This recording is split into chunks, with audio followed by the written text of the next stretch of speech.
Welcome back. One final point before we go tonight. Former First Lady Michelle Obama targets women who voted for Donald Trump.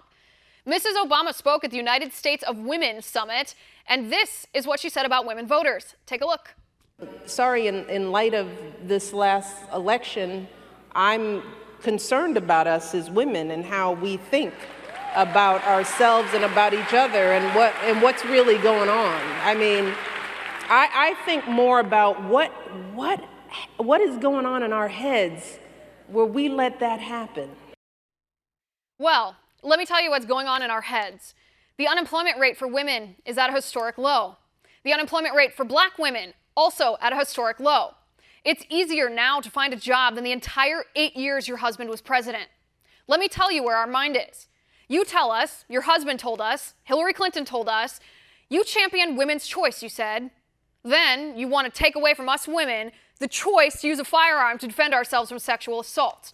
200,000 times a year, women use a gun to protect ourselves from sexual abuse. But that is not a choice you respect. The only choice you respect is your choice. 30 million unborn women have been aborted since Roe v. Wade. Hillary Clinton and Barack Obama celebrated abortion up until the moment before birth. 80% of women in America think that's abhorrent and want to make late-term abortion illegal. This president protects those women in utero. Mrs. Obama goes on.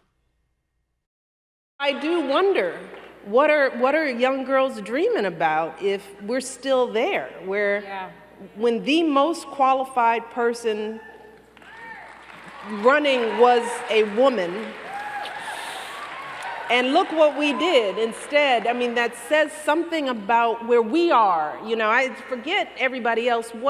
That's what we have to explore, because if we as women are still suspicious of one another, if we still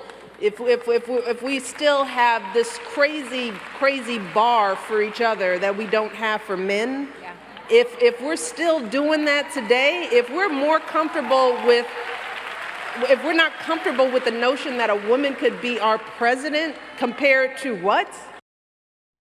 Okay, let's explore why we women, nearly 50% of women in our nation, voted for President Trump. Why we women were suspicious of Hillary Clinton.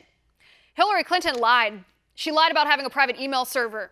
She lied about sending and receiving classified information. She lied about lying. She lied about Benghazi. She knew it was a terror attack, but she told us it was a protest due to an Islamophobic YouTube video. Hillary Clinton sold favors when she was Secretary of State. She lied about the Clinton Foundation. She destroyed Haiti. She exploited the African AIDS epidemic. She was fired from the Watergate trial team. She called young black men super predators. If you call that a crazy bar, if that is too high of a standard to have a problem with a woman who is best known for submarining the lives of the women her husband dallied with, then I think you're right. We do need to have a conversation with ourselves as women.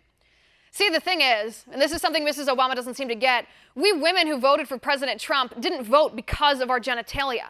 We voted because we don't want to be part of a party that stomps around in pink hats and tells pro-life women we're not real women. We're pro-life, pro-job, pro-gun, pro-God, pro-constitution, pro-woman. The most important issues to us, our women's issue, isn't free birth control. We care about the economy, healthcare, national security, border security, our First Amendment right to free speech, freedom of religion, our Second Amendment right to bear arms, and liberty and justice for all. I, and people like me, fundamentally reject the small-minded idea that any group of people, whether it's women, whether it's black Americans, whether it's working class people, or the LGBTQ community, should vote a certain way as a mindless mass simply because of an immutable characteristic. That's insulting. And that, Mrs. Obama, is what Hillary Clinton offered to us women. Are you really surprised that we rejected her? And that is my final point. You can reach me on Twitter at Liz_Wheeler. If you liked the show, please send me an email at oann.com/contact. In the meantime, catch us here tomorrow at 9 p.m. Eastern.